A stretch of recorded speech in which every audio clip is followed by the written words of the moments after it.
All right, good afternoon. Welcome to today's WHA Community Talk. We are very happy to have Lauren and Mary here. How Mary? Lauren and Mary here. And we are going to be talking about a topic that's very dear to most women, cosmetics. And the interesting thing about today's talk is that we are going to talk about clean cosmetics, because we don't get things into our body just by what we eat, but also what we put on our body transdermally. So what we put on our body is almost as important as what we eat. So we are very fortunate to have Lauren here, and in a minute she's going to tell us. She's going to educate us a little bit about what is out there in the market, and what are some of the things we need to avoid, and what are some of the safer or better options out there. Before that, I'm going to take 2 minutes to introduce Wholistic Health Alliance for all our viewers online. I know some of you have decided to join on the live stream. Holistic Health Alliance, the non-profit that is bringing you this presentation today, is a 501c3 non-profit that has been launched nationally. We're about 5 years old, soon to be 5 years old, so we are fairly young. We're in 2 states right now, Massachusetts and Colorado. Our goal is to build healthy communities, as our tagline says. One of our main goals is to create a unified platform for all holistic practitioners, so that we not only are able to educate our community grassroots, but also for the practitioners to connect with one another and share ideas, cross-refer, and build this holistic tribe of practitioners nationwide.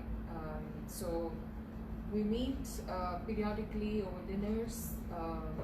We have these kind of educational talks periodically.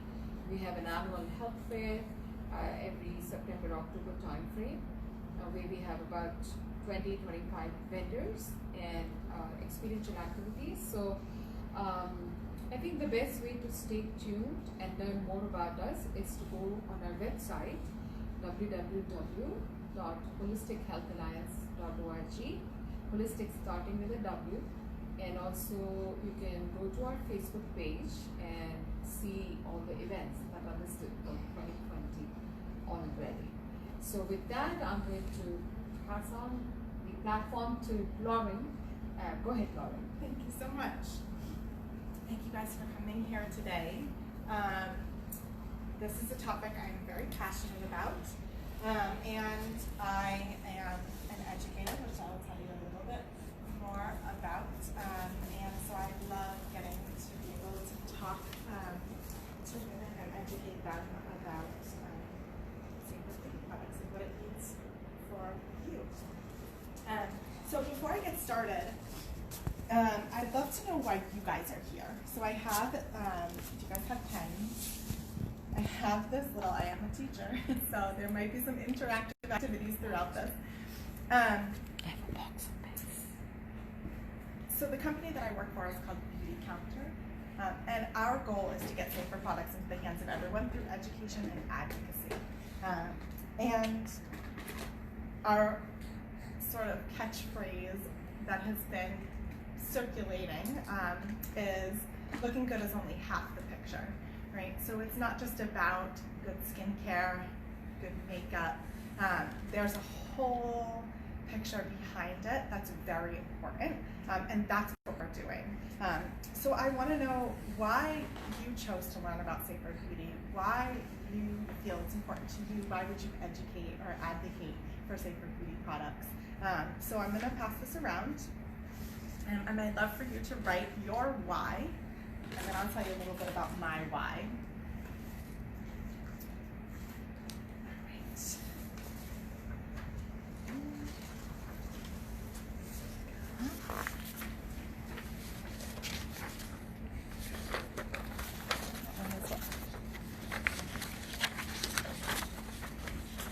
And just so you know, I do have a handout to give you guys at the end of this, so There's a ton of information being presented to you. You don't have to take notes throughout. I am definitely a student at heart as well, and I'm that person who wants to write down all the information. But if there's anything that's not in this handout that I'm going to give you that you would like more information on, beyond what I'm presenting, I have a whole bunch more information that I can always share with you. Here, so I'll just leave this here for anyone that wanders in to take extras. Okay. And I just want to say too, at the end of this, again, if you would like more information, I do have a newsletter that I try to put out monthly with more information, again, educational information about the current state of the beauty industry and what we're doing to advocate for safer beauty laws. And you can just sign up here for my newsletter, and if you'd like any additional information, I can send you that as well. Okay, so I'm Lauren. I have an educational specialist degree. I'm also a BCBA, which stands for Board Certified Behavior Analyst, and LABA, which is a Licensed Behavior Analyst for the state of Massachusetts. That's just a fancy word. I'm a behavior analyst. I work with young children with autism. I'm currently a regional director for a company that provides applied behavior analytic services to young children with autism, mostly in early intervention. But that's my quote-unquote real job, the one that I do 60 hours a week or so. In my free time, I also have two little children. I have a almost 2-year-old and a newly 3-year-old. So yes, my kids are 18 months apart, and I'm quite busy. But in my free time, I am so passionate about this, I've decided to become a consultant and an educator for this company as well. So did you guys write down your whys? Does anyone want to share your whys?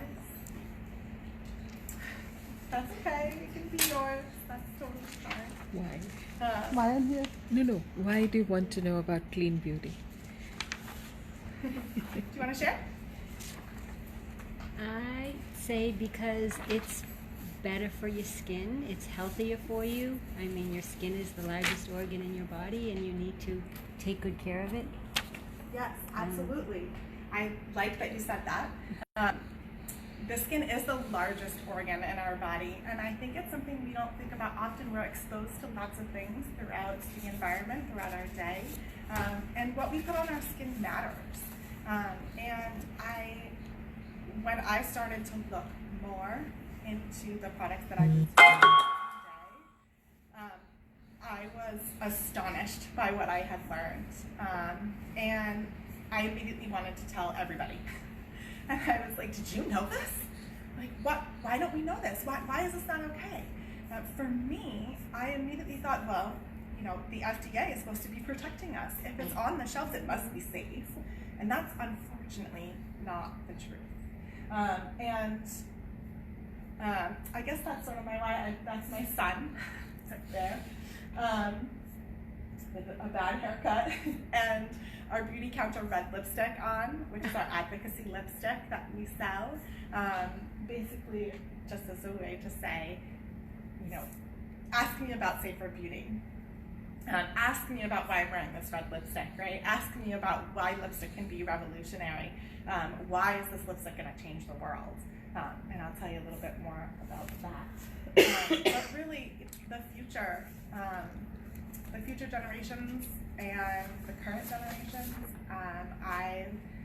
as I'm sure all of us, in one way or another, have been touched by cancer, have had close friends and family members much too young dealing with cancer, people who are healthy, who are life coaches, who are nutritionists, who are dietitians, who are nurses, and why?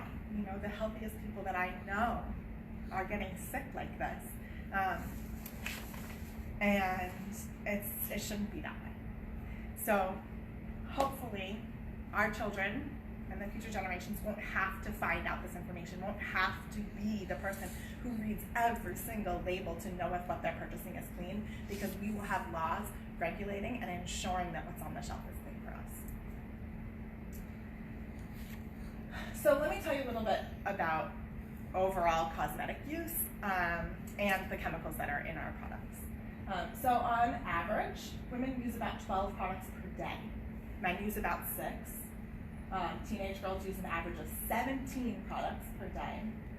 And this can mean an exposure to hundreds of chemicals just in your morning beauty routine. Stop and think for a second. Deodorant. Whether or not you're a makeup person, shampoo, conditioner, body wash, toothpaste, floss, deodorant, body lotion, I'm sure, hairspray, just keep naming it. Those all fall under the umbrella of beauty products. Shaving cream, aftershave, hair gel, all of these things are beauty products. So if you think you're not, I'm pretty minimalist, I don't use a lot of beauty products, I assure you that you use some. And when you expose yourself to small amounts every day, that's going to build and lead to a larger toxic load. So this is not a women's issue. Women use more products on average. We speak to women because usually it's the women buying the men's products for our men. But it's not just a women's issue, and we do have men working for our company, and we would love to have more men working for our company because this is a health crisis. It's not just affecting our women, but it's affecting our men, it's affecting our children, and it's affecting the environment as a whole. And we can talk a little bit more about that as well. So, disclosure, transparency, I already stated this, but I do work for a company called Beauty Counter. We do sell safer beauty products, and if you were interested in our beauty products, please see me after, and I would love to sell my products to you, but I'm also going to teach you today how to shop for safer products yourself, whether they're ours or not. I have a variety of products here as well to show you some of the products that I use that are not necessarily Beauty Counter. But that is the point of this presentation, is to educate all of you so that you can make your choice. If you choose my company, then awesome. If you don't, that's okay too. Okay, so I'm a teacher again. So today's objectives. We're going to learn the facts about the regulation of the beauty industry. We're going to learn how to shop for safer products. You're going to find out what chemicals you should be avoiding, and you're going to find out what you can do to help elevate this industry and move our movement forward. We are not just a beauty company. We are not just a sales company. We are a movement for change. We chose to sell through a collection of consultants because this is the way that people learn. You tell your friend, you talk to your friend who talks to a friend. If our products were just sitting on a shelf, that wouldn't be happening. We need that education to happen, and that happens person to person. And that's why we sell in the manner that we do. So, 80% of ingredients in your beauty products have never been tested for safety. This is our founder and CEO, Greg Renfrew. She actually just did, she's done a number of talks recently. She's been on the news a lot recently. And she actually said that number is a little low. Some people say it's closer to 90%. But we like to be as factual as we can. Can you go back? At the bottom, even more troubling, chemicals linked to breast cancer, learning disabilities, infertility, and other health issues. So we're going to talk more about that. So let's do the numbers. These are just broad facts about chemicals that are in products, not necessarily just our beauty products, but in our products that we use every day.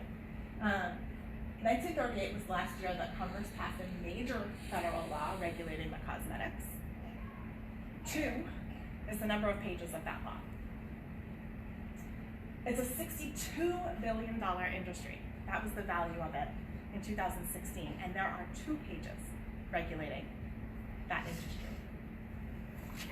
There are more than 85,000 chemicals overall, and not just beauty, again, not just beauty products, but overall registered for use in the US, with thousands more hitting the market every year.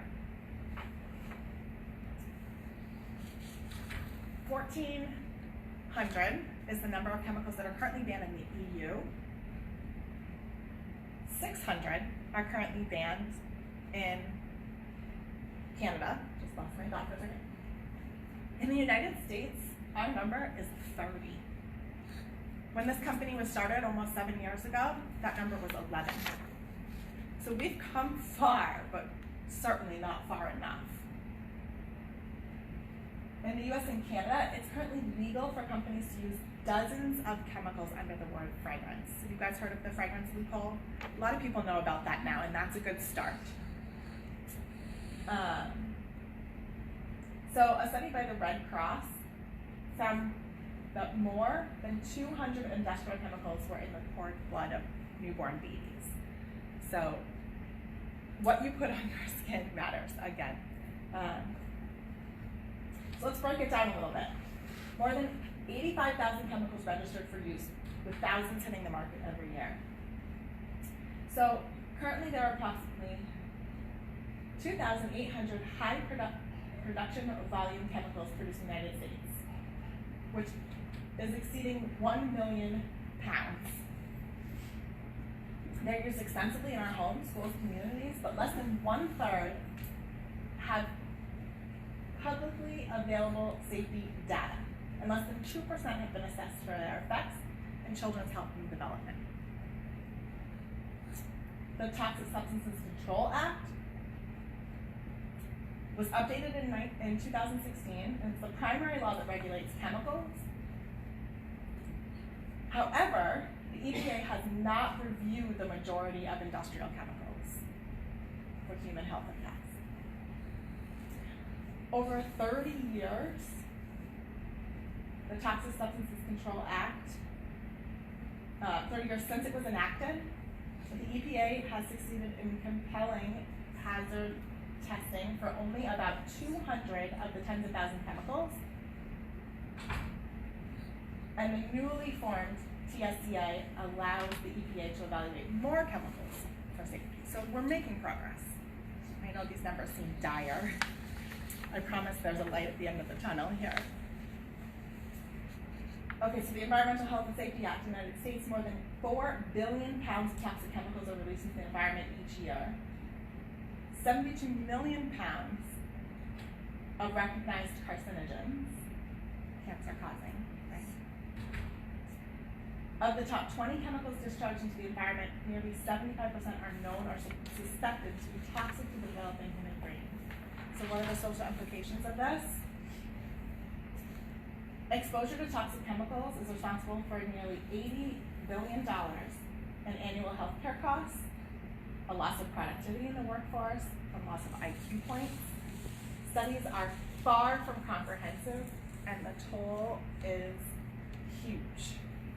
Right? There's a big social impact. Again, this is not a women's issue. Illnesses and disorders are on the rise. I said right at the start, I work with young children with autism, and we know the prevalence of autism continues to rise, and we don't know the cause of it. There are people researching continuously. We still don't have a direct link. And there's many other things that we just don't know what's causing it, but we do know that they're on the rise, and that the trajectory of illnesses and disorders matches the trajectory to which chemicals were introduced. Again, so as chemicals are introduced and that graph goes up, you also see the graph go up for illnesses and disorders. So we need to figure out, is there a cause? Is there a link? More testing needs to be done. We have to have that research to know and understand. The cancer statistics are alarming. In the United States, 1 in 3 women and 1 in 2 men will develop cancer. 21% of Americans at this point will die from cancer. And the incidence of some cancers, including the most common among children, is increasing. Cancer is now the second leading cause of death in children ages 5 to 9, exceeded only by deaths by injury. I know, these are really horrible facts, I'm sorry. I promise that it's going to get better. 1 in 8 women in the United States will be diagnosed with breast cancer in a lifetime. 40 years ago, it was only 10. Only half of these cases have been tied to traditional risk factors. Cancer susceptibility genes are estimated to account for only 5 to 10% of breast cancers overall. To phrase it the opposite way, only 90% of women do not have the BRCA gene mutation and the predisposition for cancer. So something else is causing that.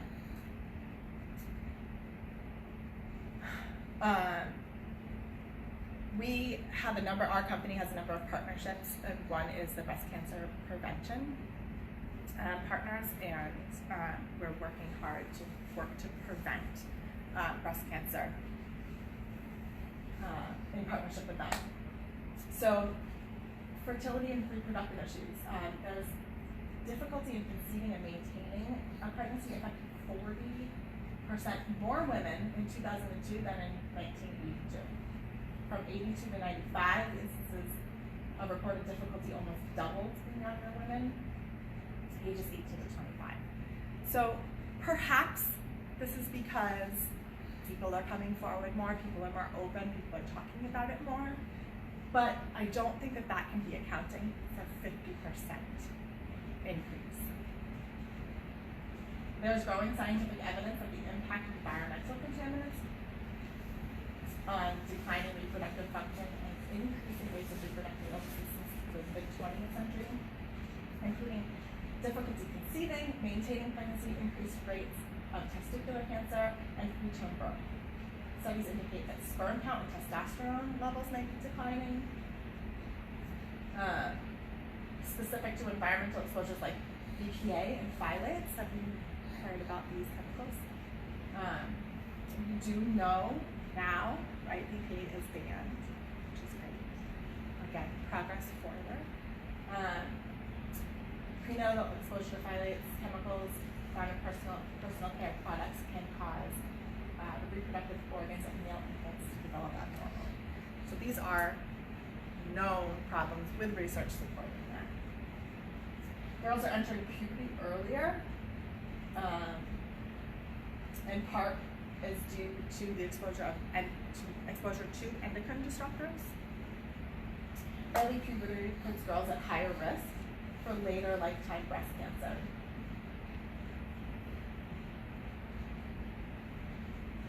So there are 2 pages governing the cosmetic industry at this point.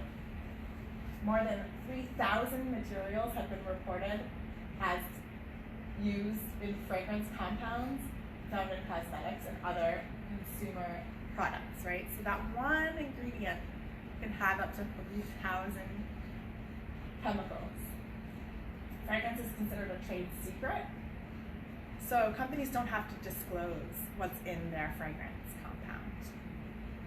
The blends could include things that we know are harmful, and they don't have to disclose that.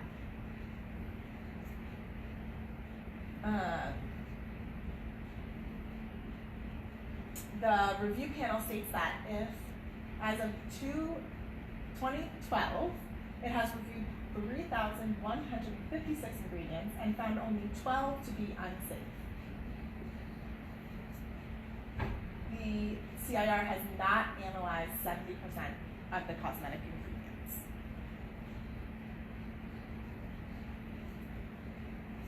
So under the Federal Food, Drug, and Cosmetics Act,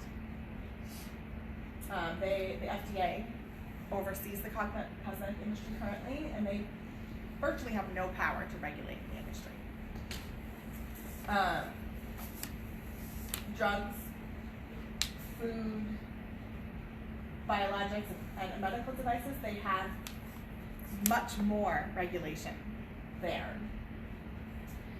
Personal care products are the least regulated.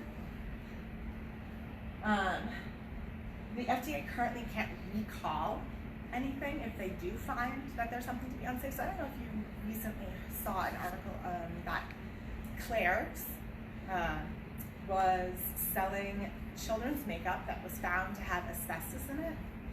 So in that case, eventually it was recalled, but the FDA could do no more than suggest the recall of that product, right? They can't say, this is not safe, please take it off your shelves. They can say, we recommend that you please take it off your shelves, which should not be allowed. According to the Office of Cosmetics and Colors at the FDA, a cosmetic manufacturer may use almost any raw material as a cosmetic ingredient and market the product without an approval from the FDA.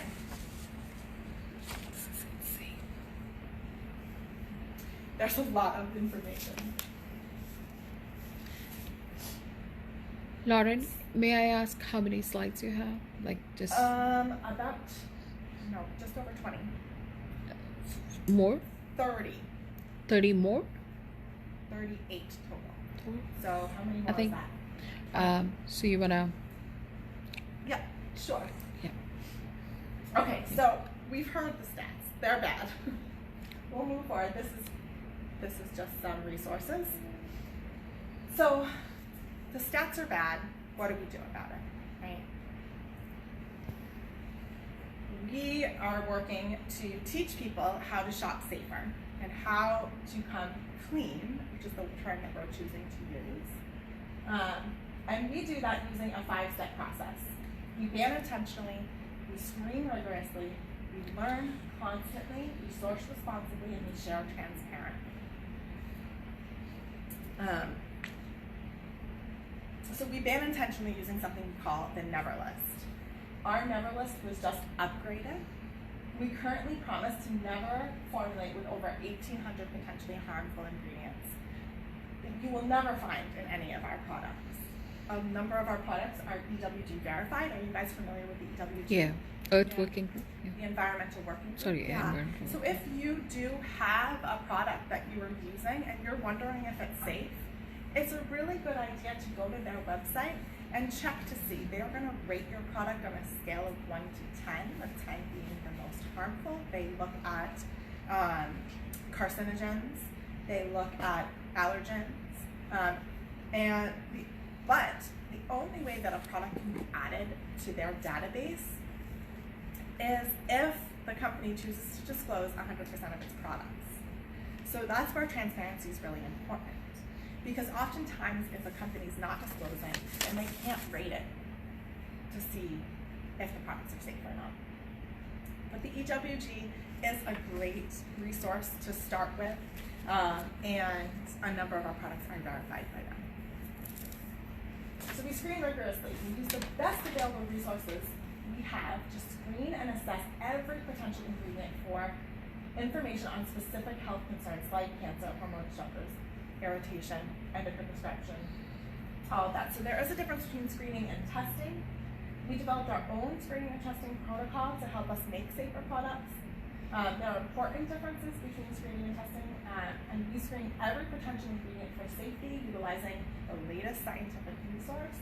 We test all raw materials and our finished products on a case-by-case basis for common contaminants. And so we have actually recalled some of our products if in post-testing we're finding that there is an issue with them.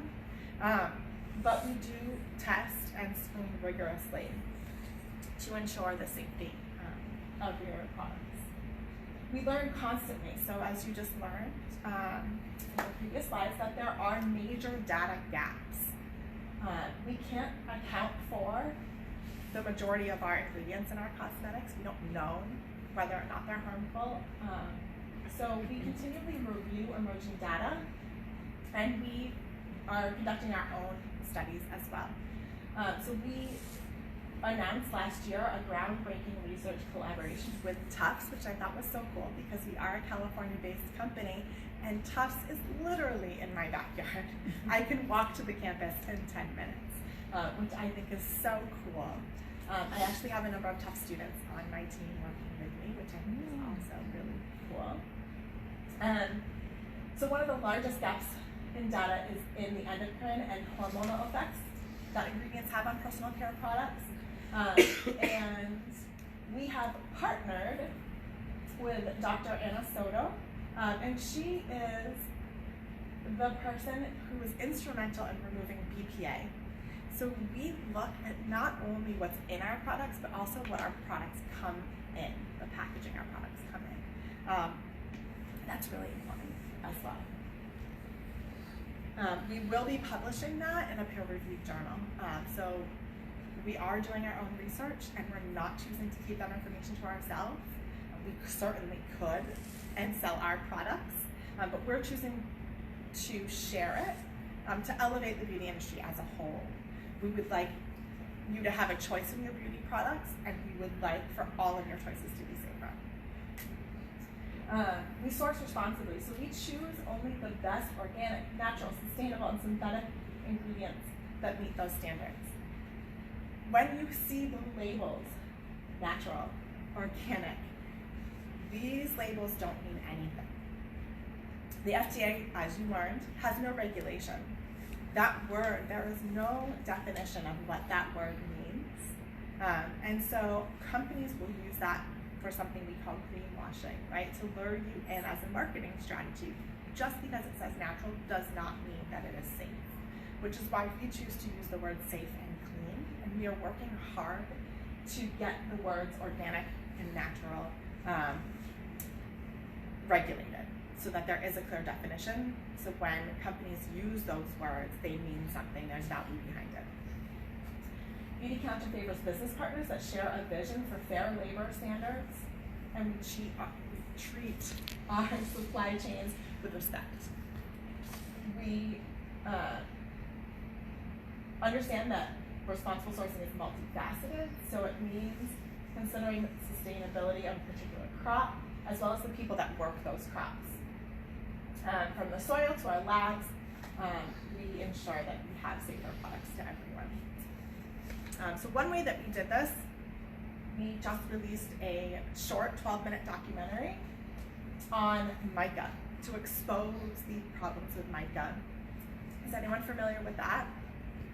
So mica is widely used, not just in the beauty industry, but it's widely used across all industries. It's in your computers, it's in your cars. It's found in the majority of the products that you use, and it is not responsibly sourced.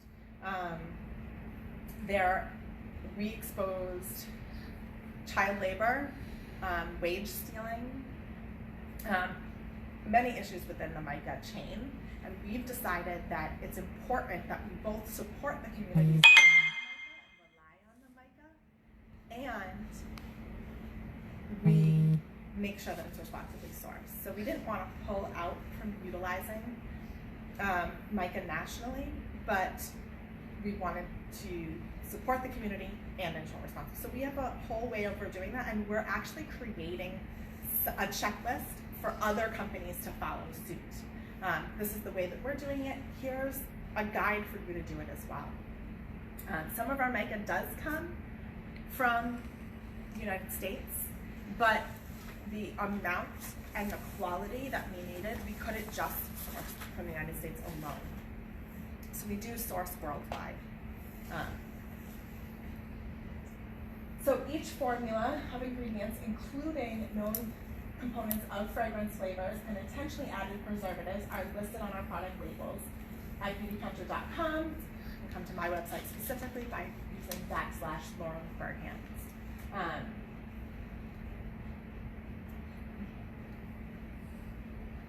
So we also formed the Counteract Coalition. So I keep talking about how we are not just trying to sell you our products, we are trying to educate and elevate the beauty industry. So the Coalition is a collective of 20 safer skincare and beauty companies that are working together to push more health protective laws forward. So our goal is to get this message to Congress, and we're going to work together. So here's some of our companies as of June 2019. So we're working to add to that. Companies that we think are working in the same vein that we are. So what can you do, right? It's overwhelming. We just talked about how women use lots of products. So where do you start? These products aren't cheap, and sometimes they last you a really long time.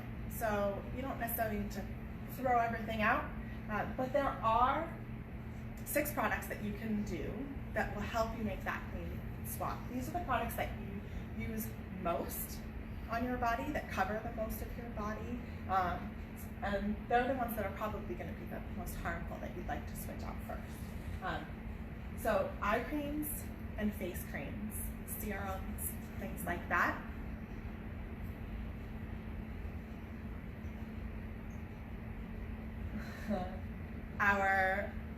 Any face masks, they're typically formulated with PEGs, and you're going to want to avoid anything that has PEGs in it. So swapping out your face mask is always a great idea. My son and I use this face mask at least once a week together, if not more often. Body lotions. So we want to make sure that what we're putting on our largest organ all over the entirety of our body is safe. We offer a number of different body lotions. If you have young children, I also really love this company, Tubby Talk. They're another safer company. I love their body lotion for my kids as well. Color, so looking at lipsticks, anything that you're putting on, in, near your mouth, you want to make sure that that's safe, right? You lick your lips, lipstick, you're going to ingest that lipstick. There's oftentimes trace amounts of lead, fragrance, phthalates, so you definitely want to be swapping out your lipsticks. Again, anything that's going in, on, or around your eyes. So mascaras, they carry something called carbon black, which is actually what is in the tires on your cars. So if you probably should be putting that in your eyes. Hair products can contain harsh sulfates, so you want to swap out your shampoos. Beauty Counter makes a great shampoo. I love this Goop Scrub. It's a scalp scrub. It's absolutely amazing feeling. Rahua Beauty, if you are a consultant, actually get a percentage off their products. We have a number of different partners that we get access to their products at a discount. So there's some really great shampoo options as well. So what can you do? Start by shopping safer products for you and for your family members. Listen, if the consumer is demanding safer products, if the consumer is only buying safer products, then the companies are going to have to make the change, right? They're in it for the money, right? It's a $62 billion industry. They're in it for the money, and if they're not making money, they're going to have to make some changes. So what you do with your dollars matters. You vote with your dollars by spending money on the companies that are investing in safer products. Stay in the know. You can become a Band of Beauty member with Beauty Counter. That will allow us to send you information about our cause and what we're doing to work towards it. You could join my newsletter. I will also be updating you with information. You could follow Beauty Counter. Beauty Counter Hill Nerd is Lindsay Dahl.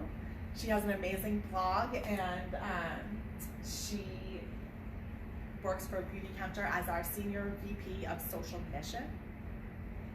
You can follow me on Twitter. Sorry, not Twitter, on Instagram.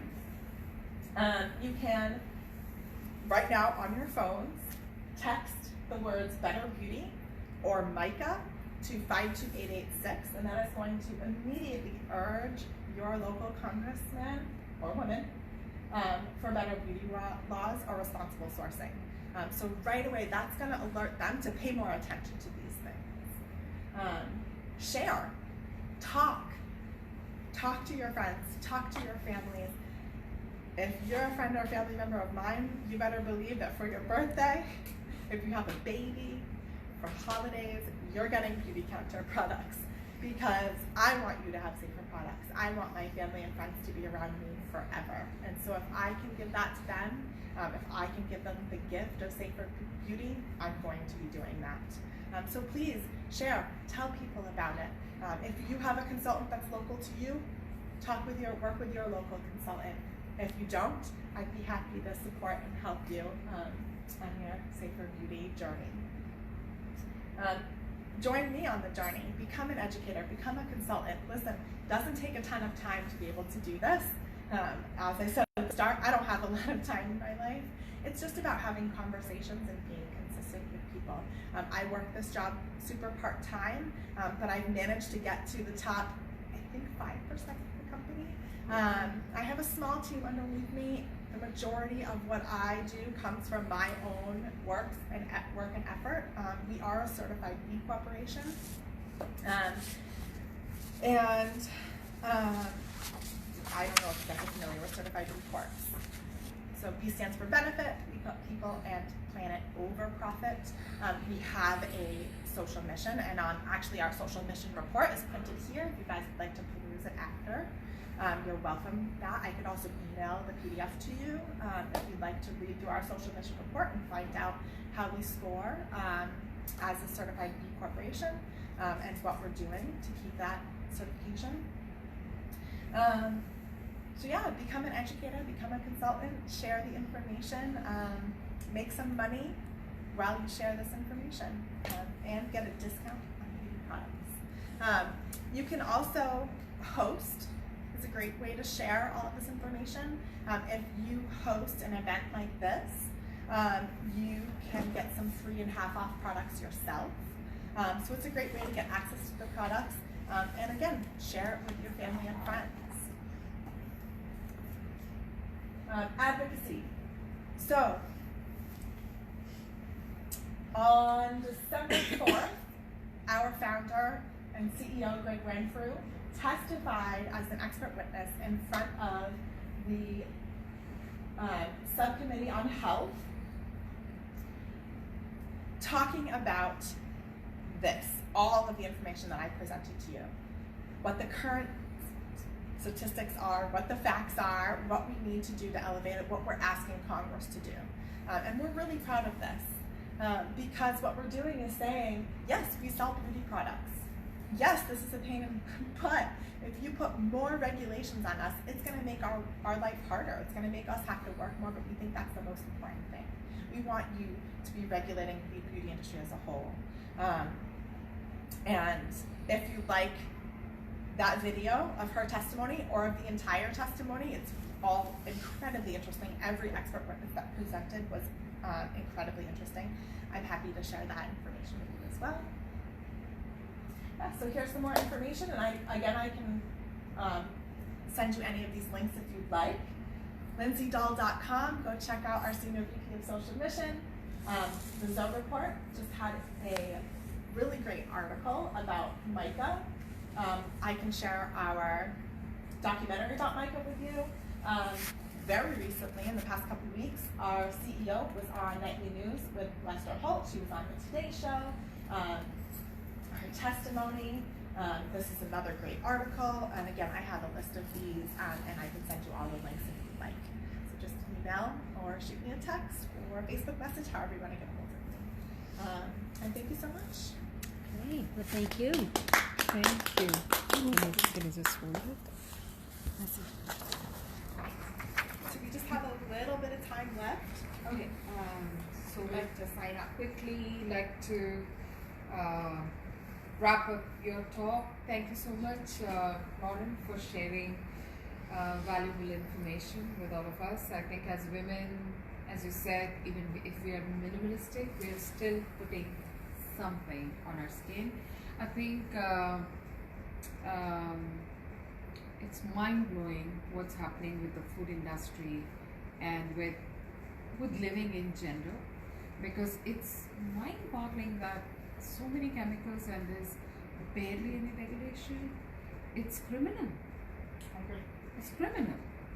You know, fragrance having so many chemicals, and you know, I have presented on migraine, and the woman was having flavored, vanilla flavored drink, and that ended up being the culprit. In one artificial flavor, you have 50 chemicals. Wow. So it's insane the kind of world we live in, and there's, we place a lot of trust in the government, but trust me, the government cannot be trusted. All right. So we put ourselves in the driver's seat and inform ourselves and educate ourselves constantly. I think one of the bullet points was constantly inform yourself. I think that has to go on an ongoing basis. So thank you for bringing it to the awareness, and the whole session was live streamed. So hopefully there are more people who will be engaging and exploring and informing themselves. Great. I have a request for you, Lauren. If you can convert the PowerPoint into an article, we'll post it on our website with your details on it, so that people can access it. Because not everything has been. Give me to so I can post Yeah. it. Oh yeah, thank you. And she runs a TV and lot of community activities. Cool. Oh, So, wonderful. that's- We yeah. should connect then. Yeah. For sure. Yeah, it should be great for you to connect Thank you and so much. pass on all this information. So thank you so much. I think we will open up for one-on-one and maybe finding out more about the products now. Absolutely. Yeah. We have, obviously, this is just a tiny little bit and include lots of products. We have so many products, very comprehensive. So, But this is the good stuff. yeah, men's, Let's children, begin with this. Yeah. women, So take tell out, me you name tell it. me what you have for dry skin.